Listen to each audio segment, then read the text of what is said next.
His job is to occupy the center backs. He can become the first player in center backs are being pressed. The goal. Before we talk about how to use the 4-2-1-3 in eFootball, let's understand exactly what every position is doing on the pitch. Because a formation is not just 11 cards on a screen. Every player has a job. Let's start from the back. The goalkeeper. The goalkeeper is obviously the last line of defense. But in a possession system, his role can be bigger than simply stopping shots. He can become the first player involved in the build-up. When your center backs are being pressed, the goalkeeper can provide an extra passing option and help your team keep possession. In eFootball, an attacking goalkeeper can also be useful when you play with a higher defensive line because he can come off his line to deal with balls played behind your defense. Now, the two center backs.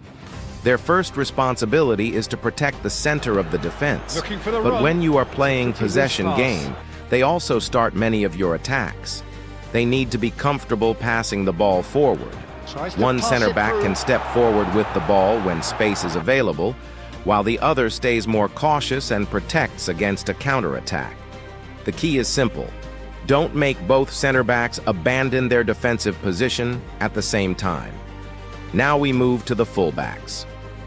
The left back and right back have two jobs. Defensively, they protect the wide areas against opposing wingers. But when your team has possession, they can become an important source of width. If your winger moves inside, the fullback can move forward and occupy the wide area. This creates a very important question for the opponent. Do they follow your winger inside, or do they allow your fullback to attack from the outside? That is how movement creates space. Now we reach the two DMFs. These two players are the engine room of this formation. The first DMF should primarily protect the defense. Think of him as the safety net.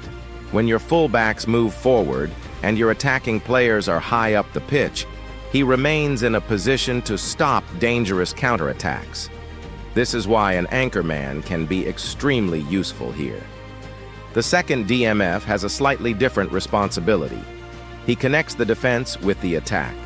He receives the ball from the center backs, turns the play, changes the direction of the attack, and helps your team progress up the pitch. This player can be more dynamic. An orchestrator can help control the tempo, while a box-to-box midfielder can provide more movement and defensive work. So think of your double pivot like this. One protects, one progresses. Together they give the formation balance.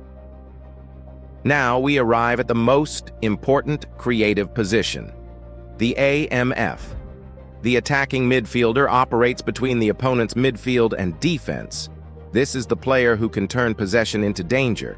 He receives between the lines, he can turn and face the defense, he can combine with the striker, he can release the wingers, he can play the final through ball, and he can also make late runs into the penalty area.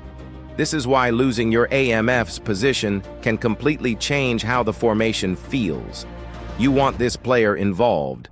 Now let's move to the left winger and right winger. Their first job is to stretch the opposition. When they stay wide, they force the opponent's defensive line to cover more space, but they can also move inside. When a winger cuts inside, he can combine with the AMF and striker. He can attack the half space. He can shoot, or he can create space for the fullback to overlap.